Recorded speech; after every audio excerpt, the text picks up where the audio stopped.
बहुत समय पहले एक असुर था, भस्मासुर। वह बलवान तो था ही, लेकिन उससे भी ज्यादा अहंकारी। वह चाहता था कि उसे ऐसी शक्ति मिले जिससे वह जिसे चाहे उसे भस्म कर दे। इस उद्देश्य से उसने भगवान शिव की कठोर तपस्या शुरू कर दी। दिनरात सिर्फ एक ही मंत्र उसके होठों पर था, नमः शिवाय, नमः शिवाय। वर्षों की तपस्या के बाद भगवान शिव उसकी भक्ति से प्रसन्न हुए। शिवजी बोले, हे भस्मासुर, मैं तुम्हारी तपस्या से प्रसन्न हूँ। बताओ क्या वरदान चाहते हो?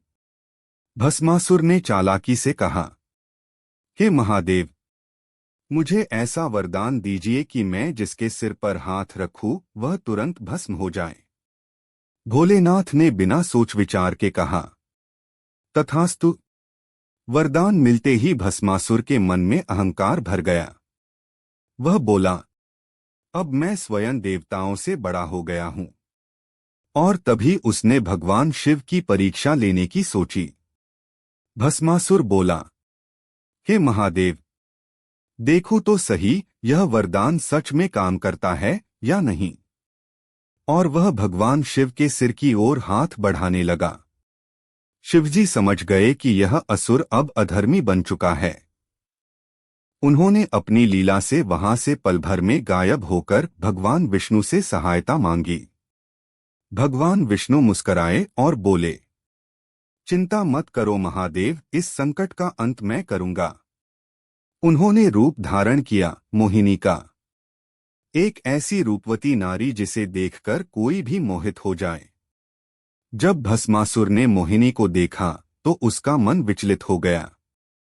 भस्मासुर बोला, हे सुंदर नारी, मैं तुम्हें प्राप्त करना चाहता हूं।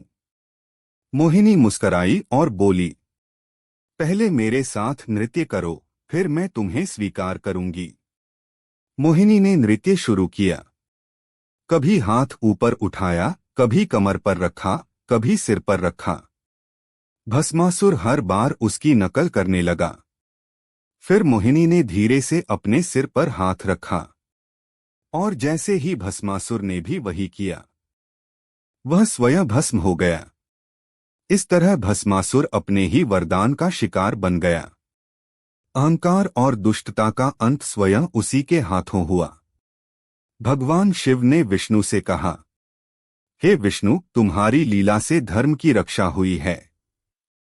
अहंकारी का अंत सदा इसी प्रकार होता है। देवताओं ने पुष्पवृष्टि की और चारों ओर जय जयकार गूंज उठी।